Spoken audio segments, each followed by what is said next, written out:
Columbia brings you this summer. The first time in its history that radio has ever extended such an invitation to an entire theatrical institution. But here is Orson Welles himself to tell you about it. The director of the Mercury Theater, the star and producer of these programs, Orson Welles. Good evening. We're starting off tonight with the best story of its kind ever written. You will find it in every representative library of classic English narratives. It is Bram Stoker's Dracula.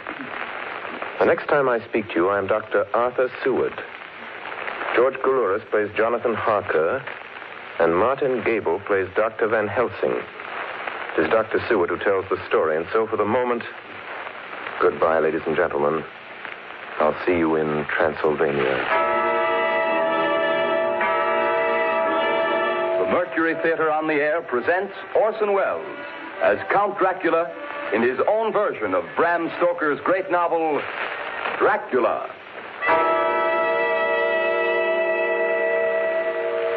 Ladies and gentlemen, my name is Arthur Seward. I'm here tonight to bear witness to the truth of certain events which you may find it hard to believe, but I ask you to believe them. I have here certain documents, telegrams, clippings from the press of the day, memoranda, and letters in various hands. All needless matters have been eliminated, so that a history almost at variance with the possibilities of contemporary belief may stand forth as simple fact.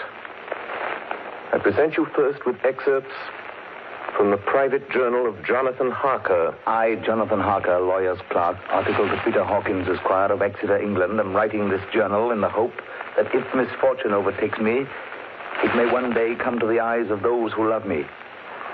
I set out from London on the last day of April to visit one of our clients in Eastern Europe. On May the 3rd, I arrived in Budapest and came after nightfall to Klausenburg on the borders of Transylvania. At Bistritz, there was a letter of welcome for me from our client, informing me that his carriage would await me at the Borgo Pass. It was signed Dracula.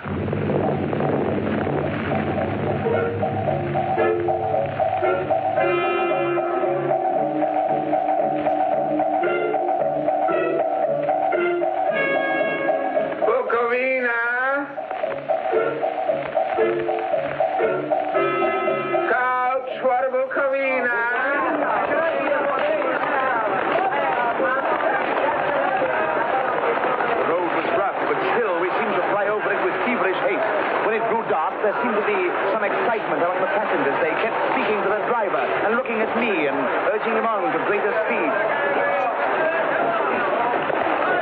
The crazy coach rocked on its great leather strings. The mountains seemed to come nearer to us on either side. Coachman! Coachman! What is it? Where are we?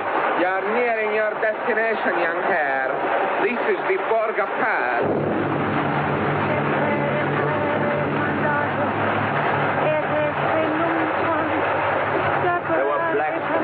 Clouds overhead, and in the air the heavy, oppressive sense of thunder.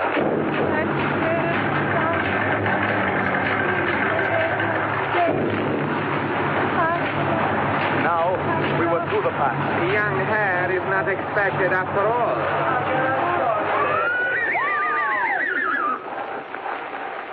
You are early tonight, my friend. A caleche with 4 horses are drawn up beside us. Let me help you, sir. The coachman smiled, and the lamplight fell on a hard-looking mouth with very red lips and sharp-looking teeth as white as ivory. We began to move. I looked back. The coach and its load of passengers had vanished from sight. We swept into the darkness of the pass. I struck a match. It was within a few minutes of midnight. And then a dog began to howl somewhere far down the road. The wind was rising. It moaned and whistled through the rocks, and the branches of the trees clashed together as we swept along. It grew colder and colder still, and fine powdery snow began to fall. The baying of wolves sounded nearer and nearer, as though they were closing round us from every side. We kept on ascending, always ascending. The howling of wolves was growing less. Presently, it ceased altogether. And just then, the moon broke through the black clouds. I saw around us a ring of wolves running alongside the carriage. In silence, with white teeth and lolling red tongues, with long sinewy limbs and shaggy hair. Welcome to my house. I must have fallen asleep. The carriage had pulled up in the courtyard of a vast ruined castle. The coachman was nowhere to be seen. Welcome to my house. Come freely, go safely, and leave something of the happiness you bring. Count Dracula? I am Dracula. His face was strong, very strong, aquiline. The mouth, so far as I could see under the heavy mustache, was fixed and rather cruel looking, with peculiarly sharp white teeth. You hear them, Mr. Harker. The wolves? The children of the night, as you say, Mr. Harker. The wolves. Listen. Come now. There are many things you must tell me tomorrow. Of England and of the estate there you have purchased for me. Yes. The estate is called Carfax, I believe. Yes, that is so. But now I will detain you no longer. You will find your room in readiness. And I advise you not to leave it during the night.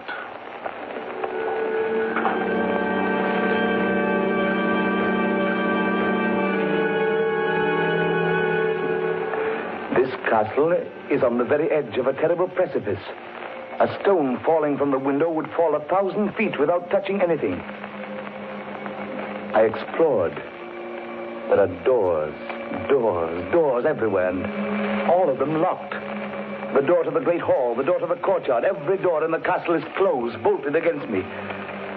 The castle of Dracula is a prison, and I am a prisoner.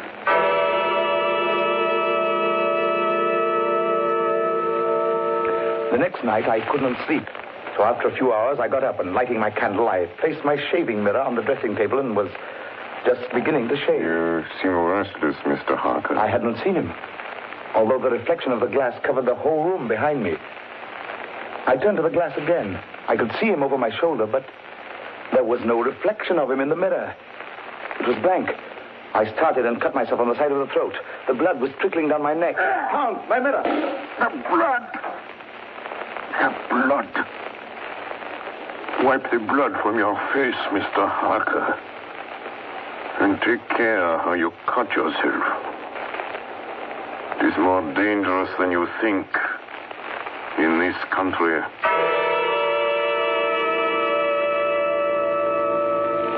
When I woke, I found most of my things were gone. My passport, my notes, my letter of credit. I could find no trace of them anywhere.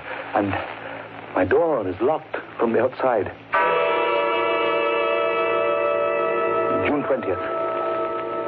There is work of some kind going on in the castle. Now and then I hear the faraway muffled sound of mattock and spade. And last night, the second of the predated letters which Dracula made me write, the second of that series which is to blot out the very traces of my existence from the earth, went forth.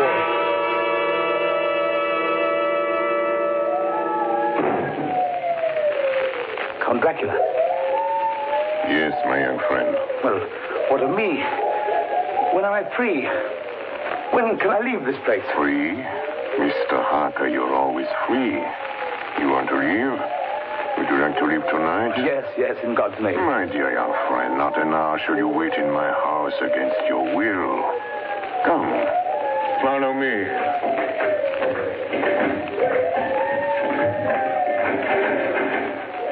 The door seems to be bolted. How strange.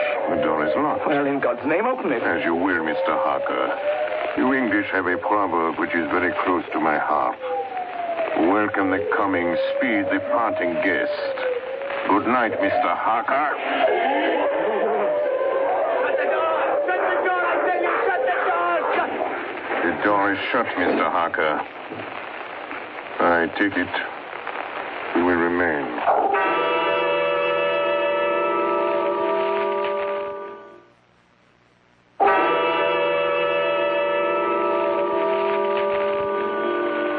Morning, June the 30th. These may be the last words I ever write in this diary. Oh, God preserve my sanity. I have never seen Count Dracula by day. At sunrise, at the first cockcrow, he is gone. I do not understand these things.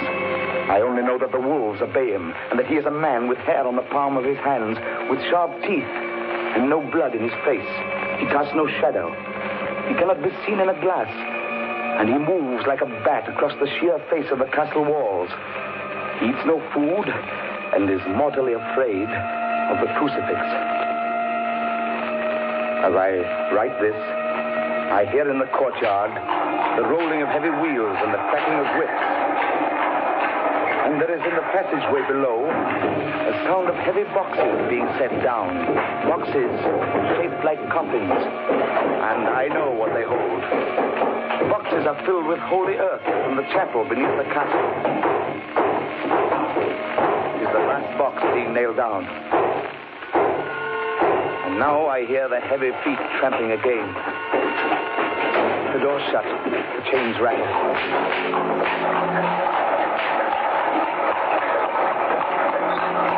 In the courtyard and down the rocky way, the roll of heavy wheels, the crack of whips.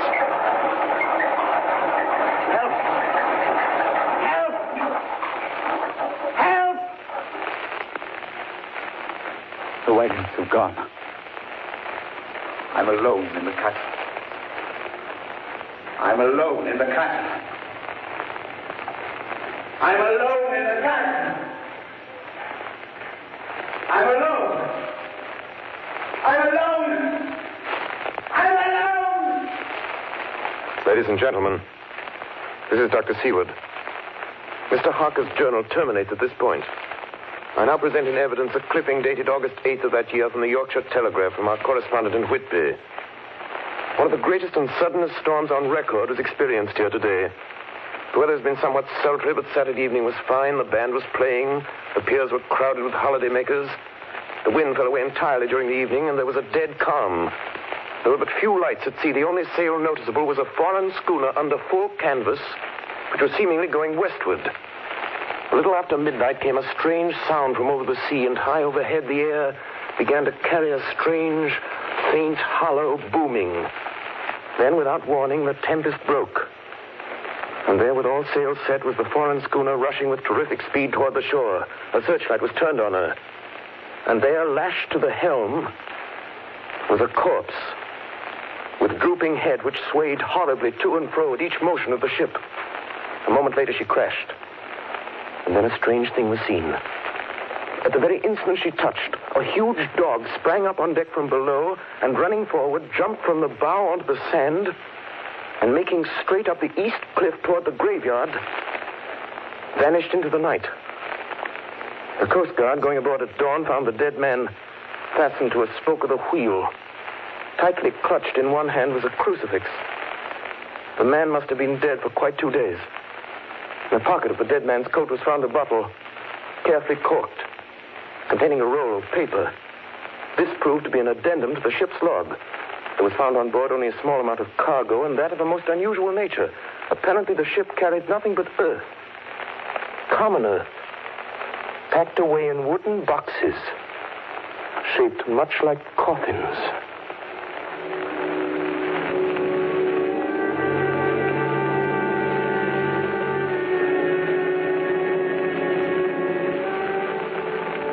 Of the Demeter, July 6th. Finished taking in cargo, a queer cargo, boxes of earth.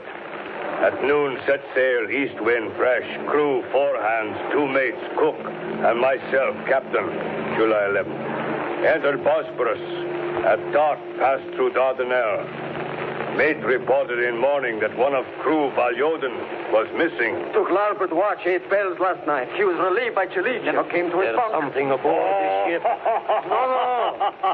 Don't laugh, Captain. In the rain last night. Oh? A tall, thin man go up companionway and along the deck forward and disappeared. When I go to the bow, no one. And the hatchways all closed. July 22nd. Rough weather last 3 days. All hands busy with sails. No time be frightened. Past Gibraltar and out through straits. All well. July 24th. Last night, Another hand was lost. Disappeared. Like Chilichev. Leave all watch, midnight. Then we never see him again. What, double watch now? I don't take watch alone no more. Double watch. Double watch. July 29th. Had single watch tonight as crew too tired to double. When morning come... Hey! Hey, Milo! Banoitin! Banoitin! Is Banoitin below? Banoitin's gone.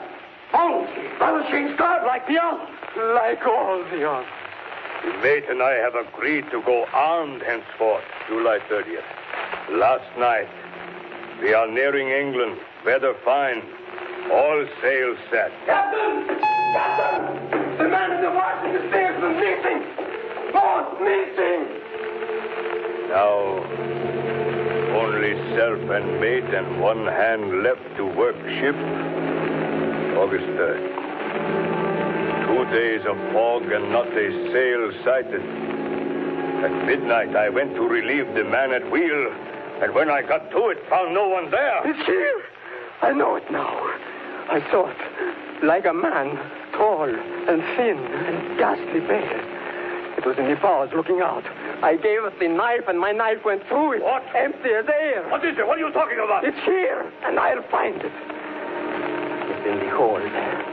In one of those boxes of earth. I'll unscrew them one by one and see. And see. He is mad. Stark raving mad. It's no use my trying to stop him. He can't hurt those big boxes. They are invoiced as common earth. I know the secret now.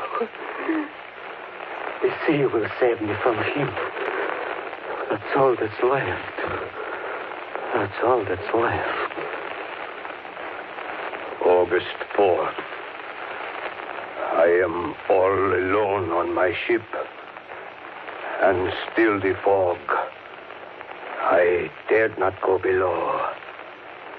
I dared not leave the helm. So here all night I stayed. And in the dimness of the night, I saw it. I saw him. God forgive me, but the mate was right to jump overboard. It was better to die like a sailor in the blue water. But I am captain, and I must not leave my ship. I shall tie my hands to the wheel when my strength begins to fail. And along with them I shall tie that which it dare not touch, my crucifix. I am growing weaker, and the night is coming on.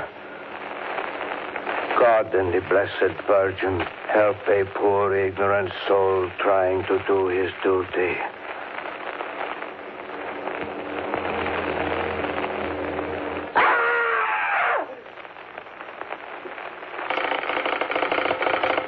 Telegram, Seaward, Perfect, to Van Helsing, Amsterdam. Lucy Westenra in alarming condition. Cannot diagnose. Come at once. Seward. Telegram, Van Helsing, Amsterdam, to Stuart, Perfect. I'm on my way to you. Please arrange the examination immediately my arrival, Van Helsing. Ladies and gentlemen, I must now explain that 6 months before the events recorded here, I had become engaged to a young lady, Lucy Westenra. We were to have been married in the spring. My old teacher, Professor Van Helsing, arrived at 4 the next afternoon. I took him at once to Lucy's house. She lay in a bed asleep. She was ghastly, chalkily pale. The red seemed to have gone even from her lips and gums, and the bones of her face stood out. Young Miss is bad. Very bad. She must have blood or she will die. Yet she is not anemic. The qualitative analysis of her blood gives quite normal condition. It is strange. I do not like to think how strange. Look! My God, her throat, look! The black velvet band that she always wore had dragged up a little and showed a red mark on her throat. Just over the external jugular vein were 2 punctures, not large, but not wholesome looking. The edges were white and worn looking. Well? Well, what is it, Professor? What's wrong with her? Speak frankly. You can tell me the worst. I wish I could, Stuart. I wish I could. But I do not dare. But won't you tell me anything? I will tell you this. Your young lady is in a danger greater than death. You must believe me. If you leave her for one moment and harm befalls, you will not sleep easy thereafter.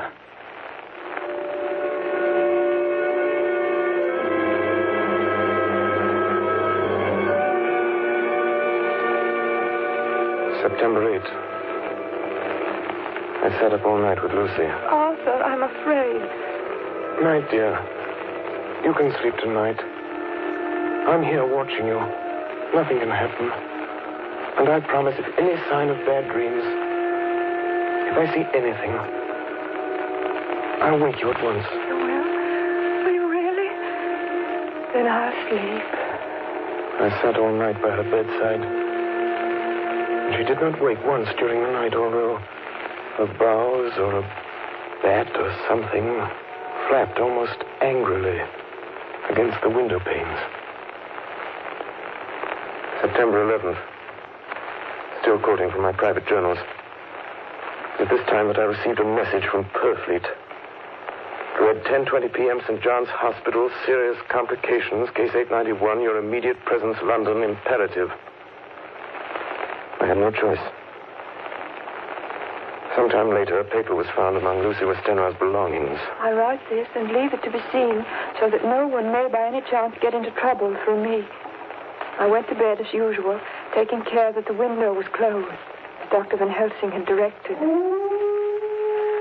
About 2 a.m, I awakened. I went to the door, called out, "Arthur! Arthur!" There was no answer.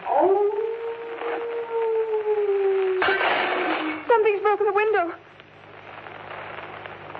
I'm in the room, alone. I dare not go out. The house seems empty.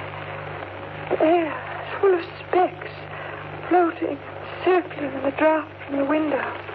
The light burns blue, dim. What am I to do? Something very sweet and very bitter all around me. And I seem sinking into deep water. You shall be flesh of my flesh, blood of my blood. September 12th. Late. Only resolution and habit can let me make an entry tonight.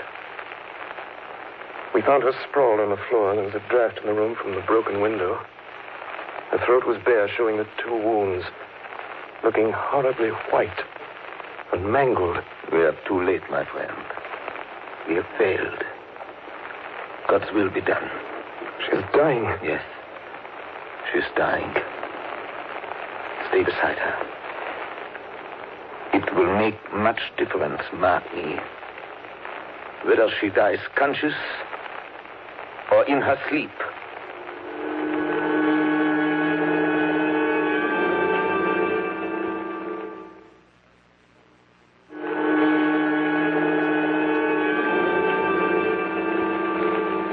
It was late in the afternoon before she opened her eyes. Arthur, oh, my love, I'm so glad you've come.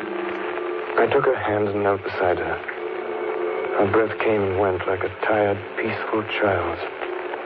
And then the light from the setting sun fell on her face, and then, insensibly, a strange change came over her. Her eyes grew suddenly dull and hard. Her breathing was heavy. The mouth opened, and the pale gums drawn back made the teeth look large and sharp. Arthur, oh, my love, I'm so glad you've come. Kiss me. Bend down and kiss me. Not for your life. Not for your living soul and hers. Lucy! She's dead. Poor girl. There's peace for her at last. Not so. It is only the beginning. Wait and see.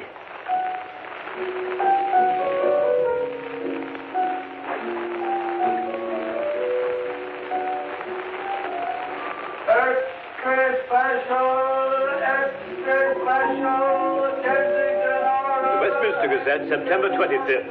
A Hempstead mystery. The Kensington Horror, the stabbing woman, and the woman in black are vividly recalled to mind by a series of events that have taken place recently in the neighborhood of Hempstead. Several cases have occurred of young children straying from home or failing to return from their playing on the heath. In all these cases, the children have given as their excuse that they have been with a beautiful lady who offered them chocolates. In each case, the child was found to be slightly torn or wounded in the throat. The wound seemed such as might be made by a rat or a small dog.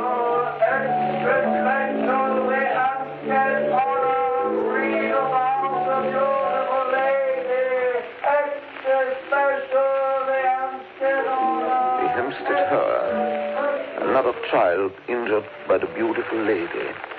We have just received intelligence that another child missed last night was only discovered late in the morning. It has the same tiny wound in the throat. Well, Stuart, what do you think of that? You mean to tell me, my friend, that you still have no suspicion as to what poor Lucy died of?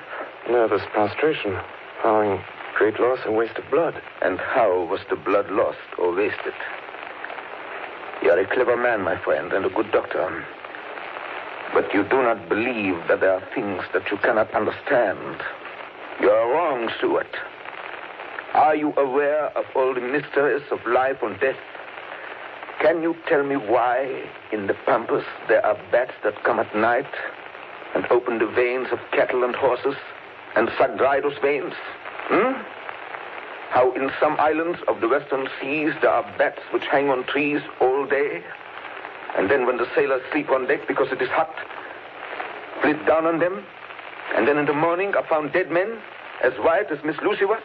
I understand none of these things. After tonight, Stuart, if you dare to come with me, perhaps then you will understand.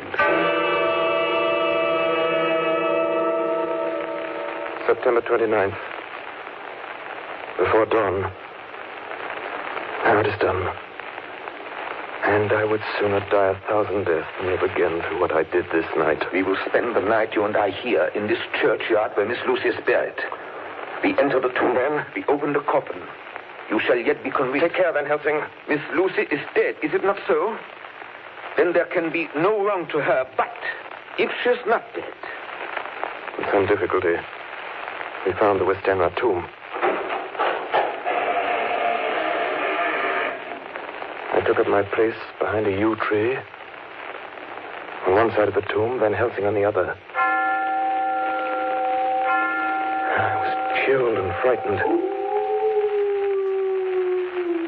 Suddenly, I saw something moving between two yew trees. A dim, white figure which held something at its breast. The figure stopped. I could not see the face, for it was bent down over what I saw to be a fair-haired child. There was a sharp little cry, such as a child gives in sleep, or a dog as it lies before the fire and dreams. Then the thing saw us. She drew back with an angry snarl. The lovely blood-stained mouth grew to an open square. If ever a face meant death, I saw it at that moment. Then suddenly she turned and vanished in the direction of the tomb. The child is not harmed. We leave him in a safe place where the police find him. There's more to do. Come. Now we were in the tomb. Then in the coffin, the thing lay. Like a nightmare of Lucy, the pointed teeth, the blood-stained mouth. Van Helsing never looked up. From his bag, he took out a book, his operating knives, a heavy hammer, and a round wooden stake, some 2 or 3 inches thick, sharpened to a fine point, and hardened over a fire. Stuart! The life of this unhappy woman is just begun. When she become what you call undead, there comes with the change the curse of immortality. She cannot die, but must go on age after age, adding new victims. Because all that die from the preying of the undead become themselves undead and prey on others. So the circle goes on, ever widening as the ripples from a stone thrown in the water. But if this lady, this undead, be made to rest as true dead, then the soul of the poor lady whom we love shall be again free. Tell me, what am I to do? Take this stake in your left hand, the hammer in your right. Yes. Place the point over the heart. Yes. Then, when I begin the prayer for the dead, in God's name strike. Are you ready? Now, Domine Jesu Christe, Fili de vivi, qui manus tuas ex voluntate Patri.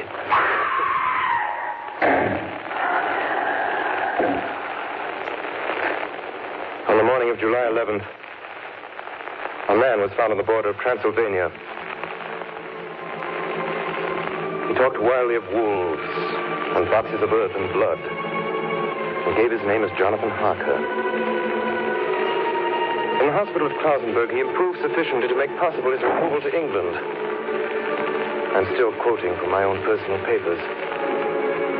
But there his condition remained so serious that he was committed for observation to a private ward in my hospital at Purfleet. Here he did so well that in 3 weeks he was completely recovered. It was during this time that his wife, Minna Harker, brought to the attention of Dr. Van Helsing and myself the journal that her husband had kept while a prisoner in the castle of a certain Count Dracula in Transylvania. I have before me the record of a meeting that took place in my study in Purfleet, transcribed by Minna Harker. October 1st. Meeting began soon after 8. Jonathan next to me. Dr. Seward opposite to Van Helsing at the head of the table. My friends, there are such things as vampires. Had I known at first what now I know, one so precious life had been spared to many of us who love her. The vampire which is amongst us is of himself so strong that he can direct all the elements. The storm, the fog, the thunder. He can command all the meaner things, the moth and bat, the owl and the fox and the wolf. How then are we to begin our strike to destroy him? How shall we find his place? And having found it, how can we destroy? My friends, it is a terrible task that we undertake. To fail here is not mere life or death. If we fail, we become as him. Foul things of the night as him. What do you say? I answer for myself. Count me in. I'm with you. The professor laid a small golden crucifix on the table. We took hands and our solemn pact was made. My friends, we too are not without strength. The vampire flourishes on the blood of the living. Without this, he cannot live. He throws no shadow. He makes no reflection in a mirror. He can transform himself to a wolf, to a bat. He can come on moonlight rays as elemental dust. He can see in the dark. He can do all these things. Yet he is not free. His power ceases at the coming of the day. Then, until night, he must remain in the shape in which he finds himself, and except in his coffin home, in those earth boxes, he cannot rest. When we can confine him in his coffin, then, my friends, if we obey what we know, we will destroy him. At that moment, something flapped wildly against the window. Then... Did you hit it? I don't know. We looked out of the window. Against the black sky, we could see nothing. Data in our possession. From the Count's castle in Transylvania to Whitby came 50 boxes of earth. All of these, to our certain knowledge, were delivered at Carfax. Recently, 12 of these boxes have been removed. First step, ascertain whether all the rest remain in the deserted house next door or whether any more have been removed. We must trace each of these boxes and sterilize the earth with holy water so that he can no longer seek safety in it. And we must hurry. The events of the next few days are described in Jonathan Harker's journal. October 2nd, 5 a.m. Just returned from the empty house. Left Mina here at home. Well, we've done our work at Carfax. The place was filthy. The air stagnant and foul and alive with rats. We counted the boxes. Only 38 of them. And over each one, the professor went through his same mysterious work. It was dawn when we got back. I found Mina asleep. She looks paler than usual. October 2nd. Soon after they left, I fell asleep. I remember hearing the sudden barking of the dogs. And then there was silence. I got up and looked out of the window. There was a thin streak of white mist moving across the grass along the wall of the house. It dawned on me that the air in the room was heavy and dank and cold. The gaslight came only like a tiny red spark through the fog. I could see through my eyelids. The mist grew thicker and thicker. Then, as I looked, the spark divided and seemed to shine on me through the fog like two red eyes. You shall be flesh of my flesh, blood of my blood, blood of my blood.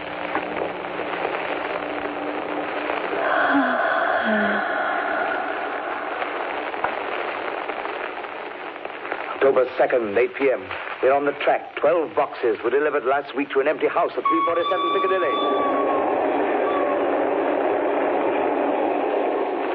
My dear friends, until the sun sets tonight, Dracula must retain whatever form he now has.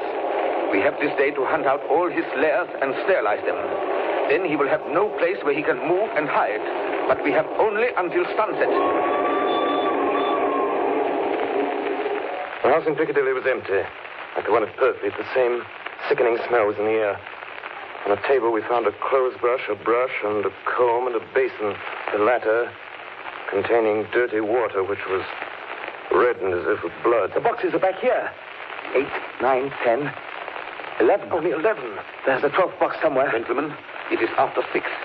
The sun is setting. We've no time to lose. He will return at any moment. Open the boxes. Quiet. Listen. Be ready. It is he! The window! You waste your bullets, gentlemen. You think you baffle me? You with your pale faces all in a row like sheep in a butcher's. You think you've left me without a place to rest. But I have more. And time is on my side. The one you love is mine already. I have known her. Already my mark is on her throat. Flesh of my flesh. Blood of my blood. She is with me always. Over land. Over sea.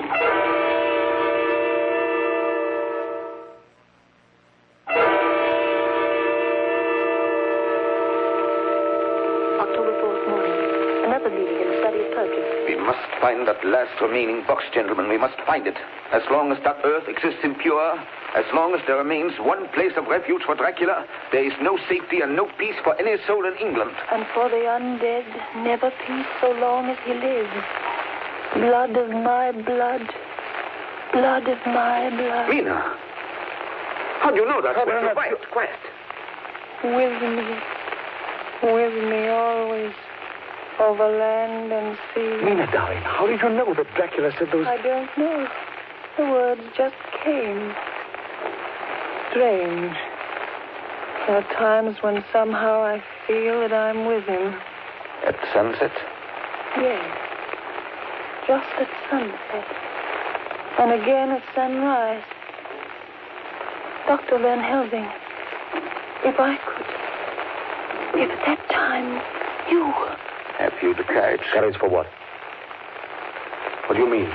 Dr. Van Helsing here will question me. I will question her, yes. In a state of hypnosis. The one you love is already mine, he said. She is with me always, over land or sea. Ah, Count Dracula. Perhaps she will betray you if she is really with you, this one we love. Who knows? If she is really with you over land or sea. Blood of my blood. Mina. Yes. Answer me, Mina. Are you with him? Yes, I am with him. Where are you? I do not know. It is all dark. What do you hear? The lapping of water. I can hear it on the outside. Then you are on a ship? Yes. What else do you hear? There is the creaking of an anchor What are you chain. doing? Still. Oh, so still. It is like death. It's like death. Here is a report from Matson Peabody, shipbrokers. Dated October 5th, according to Lloyd's list, the only sailing ship that left for the Black Sea yesterday was the Tsarina Katrina, bound for Varna. Some hours before she sailed, a man came alongside, all in black, driving a cart with a great box in it. This he lifted down single-handed and carried below. No one remembers having seen him after that, as heavy mist came up over Doolittle Dock until sailing time. The rest of London Harbor remained completely clear. Our plans are made. The average sailing time from London to the Black Sea is 3 weeks. We can travel overland to the same place in 3 days. We shall be there waiting for him when he arrives. October 15th, arrive Varna about 5 o'clock. Mina seems stronger. Every morning before sunrise and just before sunset, she speaks to Van Helsing in a trance. Are you with him, Mina? Tell me, are you with him? I am with him. What can you see? Nothing. All is dark. What can you hear? I can hear the waves lapping against the ship and the water rushing by. The wind is high. I can hear it in the shrouds when the bow throws back the foam.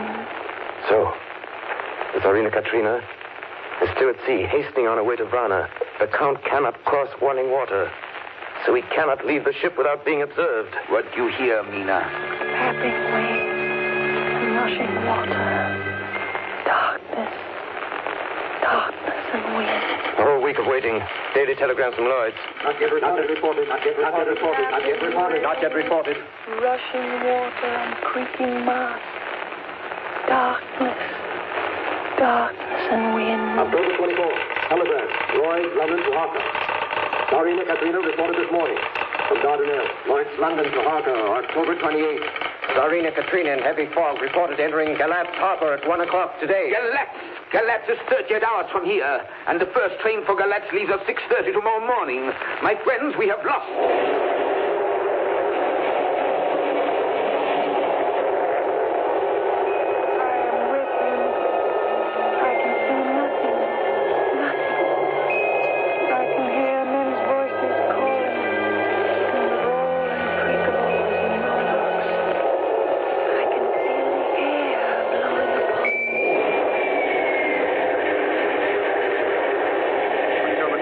Evening. We are due between 2 and 3 in the morning, but already at Bucharest we are 3 hours late. Something is going on. I can feel it passing like a cold wind. I can hear far off confused sounds. Men talking in strange tongues. Tears falling water and the howling of wolves. There's another sound. A queer sound. Light.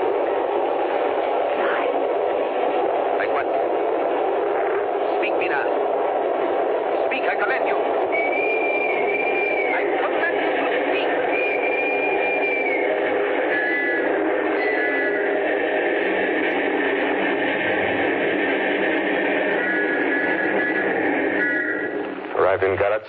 Saw Captain Zarina Katrina. A man come aboard with an order an hour before sunup to receive a box for a party by the name of Dracula. Not his peppers, I read. Emmanuel Hiddlesheim, his name was. Mr. Hiddlesheim? Yes. You unloaded the box yesterday. I get the Kylov by order. Kylov. Mr. Kylov? Hey, look. This morning they find him dead inside the churchyard of St. Peter. They find him dead with his throat torn open. October 30th evening. There are two ways in which Dracula can get back to his own place.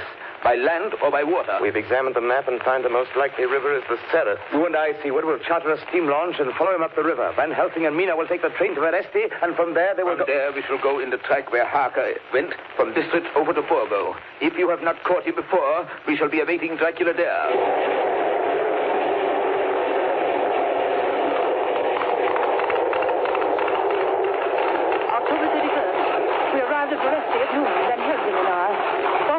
Here and we start in an hour. Our enemy is still on the river. October 31st. We can run a good speed up the river at night. There's plenty of water and the banks are wide apart. November 1st, evening. No news all day. We hear that a big boat went up the river before us, going at more than usual speed.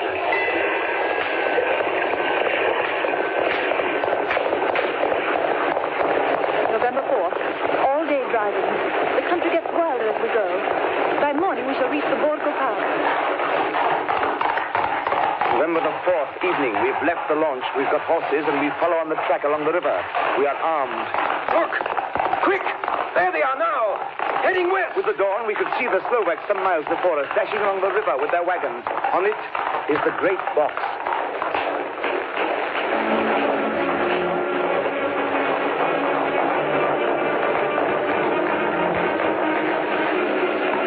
Late in the afternoon, we reached the Borgo Pass. Van Helsing!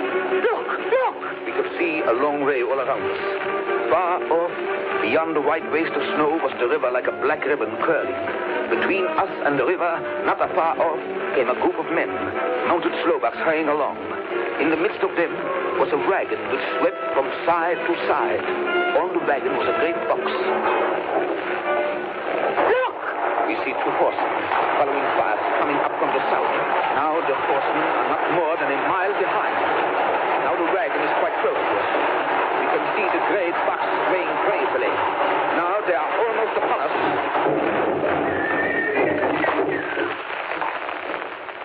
Now has happened a strange thing. The wagon smashed into a great rock bed in the snow, lost its front wheels, and turned over on its side, jammed against a stone. The horses tore loose from their traces and bolted, and the Slovaks scatter and vanish after them. Then silence. Silence like comes after ringing a bell. Look! His face! It is Dracula. Sprawled out stiff and twisted in the smear of his own holy earth. The box, in falling, has emptied the dirt onto the snow. His face is old-looking.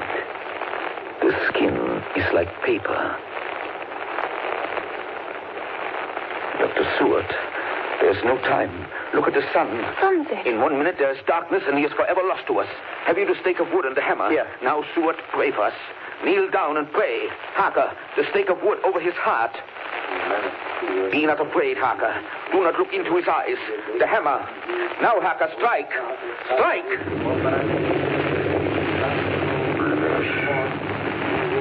Flesh of my flesh. Guilt of my guilt. Death of my death. Speak and be manifest in the instant of your master's peril. Elements of darkness, rain, evil winds, mist, and mold, and tempest. The others couldn't. But somehow I can hear him speaking behind his eyes. Claw, wing, tooth, scale, tissue of flesh, death of my death, dead and undead. hand of the living is over your master. Console him, my children. This instant is no longer than the space between two heartbeats. But the night is not here, and I am lonely. Come to your master, my children. Beguile him now in the instant of his peril. Beguile him with the sound of your names. Claw, wing, tooth, scale, tissue of flesh. Strike, Harker, strike! There is one very dear to me who has not answered. My love, Mina. There is less than a minute between me and the night. You must speak for me. You must speak with my heart. Give them to me! Jonathan, give them to me! They're stake of wood and a hammer! Harker! I shall never forget that moment. The look on poor Mina's face as she stood there, the angry scar standing out on her throat, her eyes like living coals in the last red of the sunset. She had torn the stake and the hammer out of my hands with the strength of an animal. Mina, do you know what you've done, woman? You know what you've done to us? You've released him. The evil is free. Look! The sun! As we looked down at Dracula, the eyes saw the sinking sun, and the hate in them turned to triumph. Flesh of my flesh, come to me, my love. Come into the night and the darkness. You have served me well, my love. My bride,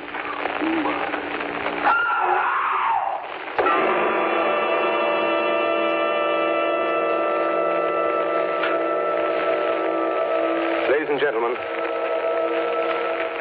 all the evidence in this case is now before you. I've added nothing. And to the best of my knowledge, I've omitted nothing that might help to throw light on the extraordinary events of the year 1891, which culminated on that terrible evening in the Borgo Pass. There remains only this one last report. When Mina Harker seized the stake and hammer from her husband, I believe she was under some form of hypnosis. She herself remembers nothing. But whatever influence was at work on her, she must, at the last moment, have rejected it. For at the exact instant the sun disappeared, it was Mina Harker who drove the stake through the heart of the thing that called itself Dracula. At that same instant, even as we looked, the wound on the side of her throat was no more. As for Dracula, before the scream of the creature had died from our ears, the whole body crumbled into dust and passed from our sight. In the final moment of dissolution, there was in the face a look of peace, such as I never could have imagined might have rested there.